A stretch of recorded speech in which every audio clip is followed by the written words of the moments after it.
लेकिन आज हमारे यहां देखो, जन्मदिन मनाने की परंपरा ही बदल गई है।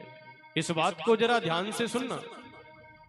आज हमारे यहां जन्म दिवस कैसे मनाते हैं?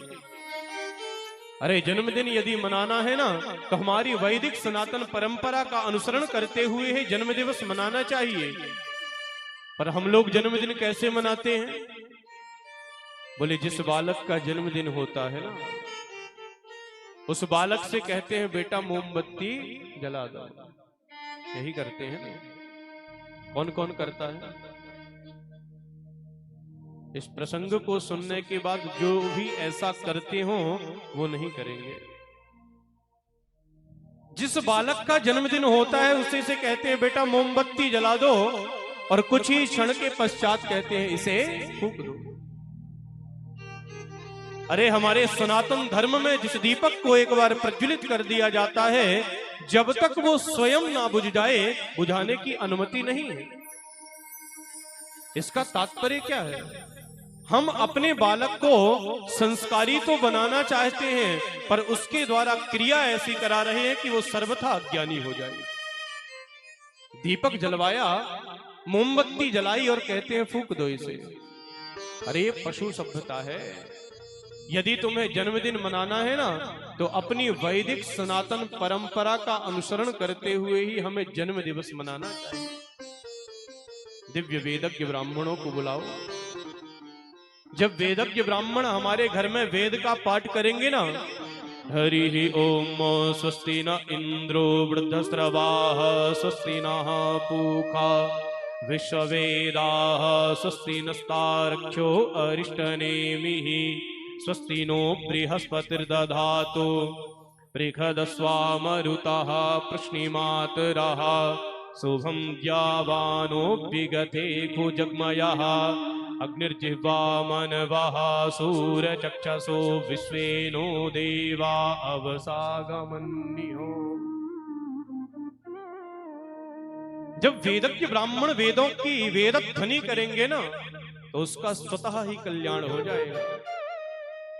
पर हम लोग ये पशु सभ्यता वाले, पशु सभ्यता की जो संस्कृति है उसे अपना रहे हैं। ये पश्चिमी सभ्यता है ना।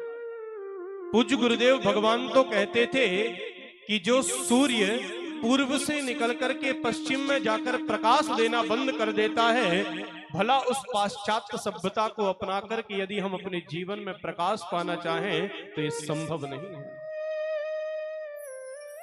ये कैसी सभ्यता है? एक उदाहरण से आपको बात समझाऊं। एक बार विवेकानंद जी शिकागो गए। क्यों? उन्हें पता चला कि शिकागो में कोई एक सती है। कैसी सती? बोले स्त्रियों का परम कर्तव्य होता है एक ही धर्म एक व्रत नियमा काय वचन मम पति पद प्रेमा। पति के चरणों में अनुराग रखना। तो उनके पति की मृत्यु हो गई थी और वह स्त्री जो है अपने पति की कब्र में पंखा डुला रही थी।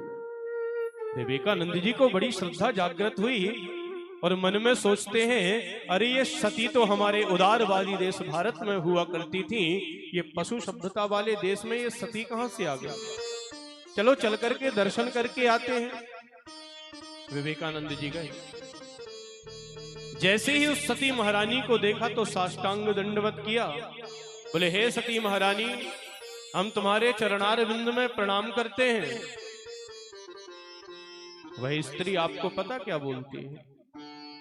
बोले बाबा ये सतीवती क्या होता है मैं नहीं जानती। विवेकानंद जी कहते हैं यही तो सतीत्व है। जीते जी पति के चरणों में प्रेम होना अच्छी बात है। आपको तो इतना प्रेम है कि पति मर गया है, उसके बाद भी आप उनकी कब्र में पंखा डुला रही हो। अरे यही तो सतीत्व है। वही स्त्री कहती है कि बाबा मैं कोई सतीवती नहीं हूं, मेरा पति मुझसे अत्यधिक प्रेम करता था, तो उसने कहा था कि देवी यदि मेरी मृत्यु हो जाए ना, तो तुम तब तक दूसरा पति वर्ण मत करना जब तक मेरी कब्र ना सूख जाए। ये पंखा लेकर मैं इस कब्र को सुखा रही हूं, ये निगोड़ी कब्र सूखती ही नहीं। जरा विचार करना, जो कब्र सूखने का भी इंतजार ना कर सके, जो सभ्यता, जो संस्कृति, भला उस संस्कृति को अपना करके हम अपने जीवन में प्रकाश पा सकते हैं क्या? बोलो भाई। हम लोग पश्चिमी सभ्यता में जा रहे हैं। आप वृंदावन जाओ, वृंदावन जाकर के देखो, कितने अंग्रेज जो हैं सब कुछ छोड़ करके वृंदावन आ गए, सनातन धर्म को अपना लिया।